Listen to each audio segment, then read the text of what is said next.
अब आ रहा है हमारे इंडियन मूवमेंट का बहुत बड़ा एक फेज़, बहुत बड़ा एक चैप्टर, जिसमें एक इंसान का यानी महात्मा गांधी का बहुत बड़ा रोल रहा है। The Gandhian era. पूरे एरा का मतलब होता है पीरियड। इस पूरे पीरियड को एक गांधीयन एरा कहा जाता है। देखना उसके ऊपर कई मूवीज़ भी बनी है, मुन्ना भाई लगे रहो, ठीक है, और भी बहुत सारी मूवीज़ हैं। सो गांधी जी ने बहुत ही इंपॉर्टेंट रोल प्ले किया था इंडिया को फ्री करवाने में, and that is the reason we are going to study in detail about him. आप क्लास की हिस्ट्री में बहुत ही डिटेल में उसको पढ़ने वाले हैं। Mohandas Karamchand Gandhi was born on 2 October 1869 at Porbandar in Gujarat. तो मोहनदास करमचंद गांधी ने कब जन्म लिए? 2 अक्टूबर, जिसको हम गांधी जयंती के रूप में मनाते हैं, 1869, गुजरात के पोरबंदर जगह पर। He studied law and practised it in south Africa for 21 years. और वो लॉ पढ़ने के लिए साउथ अफ्रीका गए थे, वहाँ पर उन्होंने 21 साल गुजारे अपनी ज़िंदगी के। The racial discrimination and the humiliating conditions of the Indians living in South Africa shocked Gandhi, and he began a struggle against racial discrimination in South Africa, and it was during the struggle that Gandhi evolved the method of satyagraha. So south Africa की conditions India से भी ज़्यादा ख़राब थी। वहाँ पे racial discrimination होता था। जो वाइट्स थे, जो गोरे लोग थे, वो ब्लैक के ऊपर बहुत अत्याचार करते थे और उनको बहुत ह्यूमिलिएट करते थे। तो गांधी जी भी बिल्कुल गोरे नहीं थे, उनका भी रंग डार्क था, तो इनको भी ह्यूमिलिएशन फेस करना पड़ा। इनको भी जो कहते हैं ना, वो बेइज्जती, वो फेस करनी पड़ी साउथ अफ्रीका में। और इससे गांधी जी बहुत ही शॉक्ड हो गए कि ये क्या दुनिया है भाई, यहाँ रंग रूप के आधार पर लोगों को ऐसे डिफ्रेंशिएट किया जाता है। He began a struggle against racial discrimination in South Africa, and it was during this struggle that Gandhi ji evolved the method of satyagraha. Gandhi ji ने इस समय सत्याग्रह का मेथड डेवलप किया। सत्याग्रह मतलब सत्य के लिए आग्रह। The term Satyagraha has been derived from 2 Sanskrit words, सत्य and आग्रह। जो सत्याग्रह वर्ड है वो 2 वर्ड से मिलकर बना है, एक है सत्य और दूसरा है आग्रह। मतलब सत्य के लिए आप आग्रह कर रहे हो, सच जानने के लिए आप लोगों को ईगर कर रहे हो, जागरूक कर रहे हो। The methods of Satyagraha and non violence became important features of the Indian national movement. और जब वो इंडिया वापस आए तो उन्होंने ये चीज़ यहाँ पे इंडिया पे भी लागू की। इंडिया में भी उन्होंने इस टेक्निक को फॉलो किया, इसको सत्याग्रह को और नॉन वायलेंस अहिंसा को, कि हम लड़ाई तो जीतेंगे मगर हथियार से नहीं बल्कि प्यार से, नॉन वायलेंस, अहिंसा के थ्रू, हिंसा के बिना। On his return to India, Gandhiji dominated the Indian political scene from 1918 till India's independence in 1947.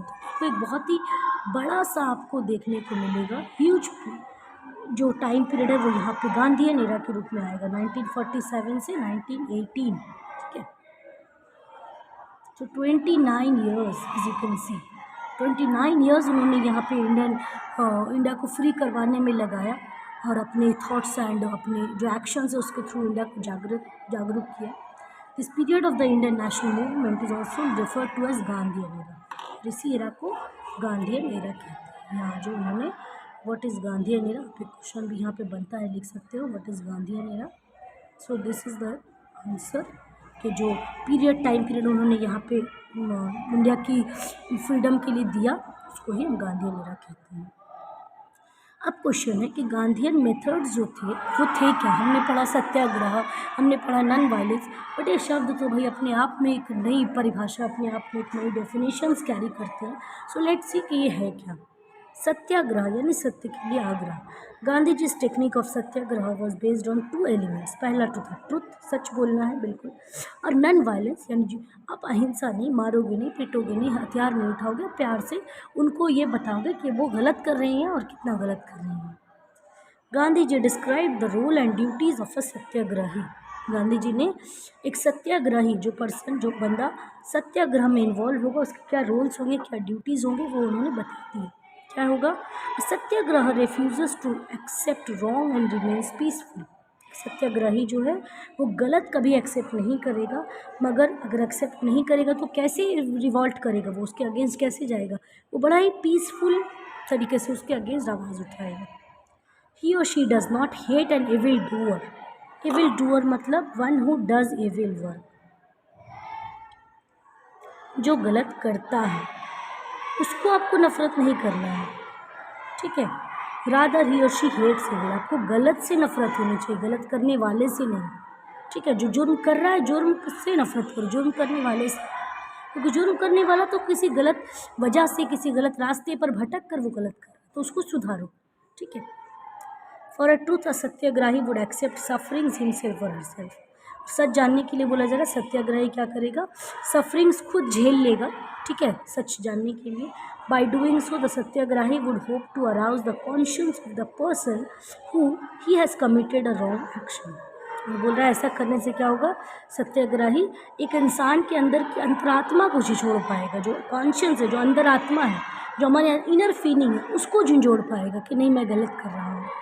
आपने किसी एक को गाल पे थप्पड़ मारा, आप उसको एक थप्पड़ ना मार के अपना दूसरा गाल बढ़ाओ, तो फिर से एक थप्पड़ हो सकता है मारे, हो सकता है एक पल के लिए सोचे कि यार ये मैंने इसको मारा, फिर भी उसने मेरे ऊपर हाथ नहीं उठाया, मुझे इसने बदले में और दूसरा गाल दे दिया कि लो आप दूसरा थप्पड़ मारो, मतलब मैं सच में गलत कर रहा हूँ।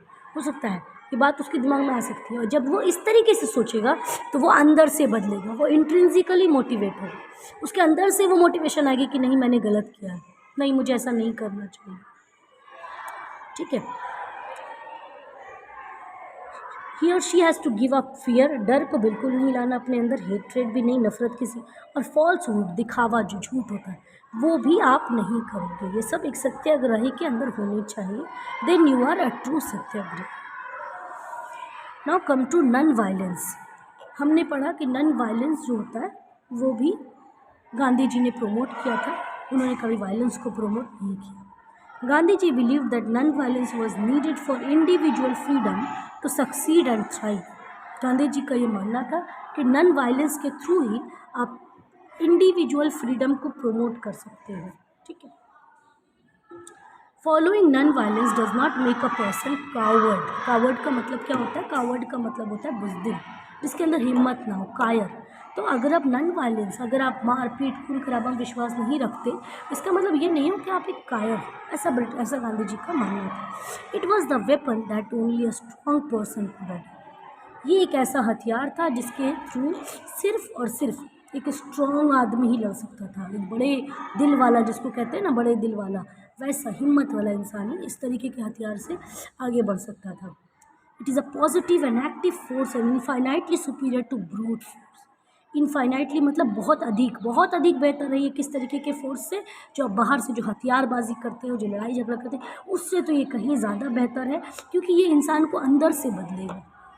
अब जब जाकर किसी के सामने अपील करते हो, रिक्वेस्ट करते हो, तो भाई इंसान जो होते हैं ना वो रिक्वेस्ट से, मारपीट से ज़्यादा रिक्वेस्ट से मानते हो, बशर्ते वो इंसान हो, इंसानियत उनके अंदर अगर जिंदा हो तो। Obviously that is the provided condition. So positive force इसको मानते हैं, क्योंकि इससे लोगों के अंदर की अंदर आत्मा को समझ मिलती है, अंदर आत्मा जागती है, जो कहीं भटक गई होती है उसको समझ मिलती है। Individuals and nations that practice non-violence must be prepared to sacrifice everything except honor. तो क्या बोला जा रहा है कि इंडिविजुअल्स और नेशंस जो नॉन वायलेंस प्रैक्टिस करते हैं उनको तैयार रहना चाहिए अपना सब कुछ गंवा देने के लिए सिवाय सम्मान के। हो सकता है आपको नॉन वायलेंस फॉलो करने के चक्कर में आपका सब कुछ खो जाए, मगर आपका सम्मान नहीं खोना चाहिए, आपका सिर नीचा नहीं होना चाहिए। If non-violence is accepted as the law of life, it must encompass the whole being and not be applied to isolated facts.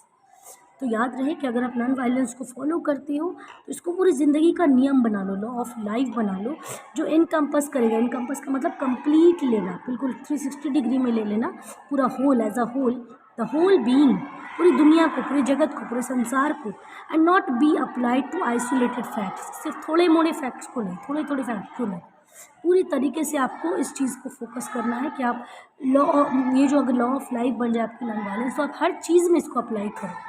कहीं पे भी आप एक चींटी को भी हटाना है रास्ते से तो उसको ऐसा नहीं कि एक थप्पड़ मार दिया, हट गई, बेचारी मर गई, वो अपने आप हट गई, वैसे नहीं करना। Non cooperation methods such as peaceful demonstrations, और कुछ गांधी जी के नॉन कोऑपरेशन मेथड्स भी थे जो उन्होंने प्रमोट किए थे इंडिया को फ्रीडम दिलाने में, जैसे था demonstrations, boycotting British goods and services, use and promotion of khadi, and non-payment of oppressive taxes. Boycott करना मतलब त्याग देना, आप उसका पालन नहीं करोगे, आप उसको नहीं अपनाओगे, किसको, ब्रिटिश गुड्स को, जो चीज़ें ब्रिटेन से बनकर आती है उसको, और उनकी सर्विसेज को, जैसे सिविल सर्विस प्रोवाइड की गई थी कई लोगों को, बट उन्होंने उसको छोड़ दिया। क्यों छोड़ दिया? क्योंकि वो ब्रिटिश गवर्नमेंट उन्हें दे रही थी। So as a boycott, to boycott, उन्होंने कई, जैसे I think if I am not wrong, Netaji Subhash Chandra Bose ने भी अपनी सिविल सर्विस गिव अप कर दी थी। Okay. And use and promotion of khadi. Khadi जो एक कपड़ा होता है जो चरखे पर बनाया जाता है, स्पिनिंग व्हील के ऊपर, वो गांधी जी ने बनाना शुरू किया था। और उन्होंने लोगों को उन्होंने बताया कि आप इसको पहनो, आप ब्रिटेन के बने हुए कपड़े ना पहनो, ताकि उनको ये रियलाइज़ हुआ कि ये हमारा देश है, यहाँ सब कुछ हमारा होगा, हमारे तरीके से चलेगा। And non payment of oppressive taxes. ऐसे टैक्सेस जैसे सॉल्ट टैक्स जो होता है, उसको भाई आप सॉल्ट बना रहे हो, उसके लिए आप क्यों टैक्स दोगे? ये तो आपके समुद्र है, यहाँ पे आपका पानी है समुद्र में, आप उसको आराम से रिफ़ाइन करके आप उसको सॉल्ट बना सकते हो। और सॉल्ट तो हमारे डेली यूज़ की चीज़ है, राइट? तो उसको देने, इस तरीके के ऐसे कई टैक्स थे जिसको गांधी जी ने देने से मना किया लोगों को। These were the non-violent methods of struggle which were included in the Indian national movement. ये सारे struggles Indian national movement में include किए गए।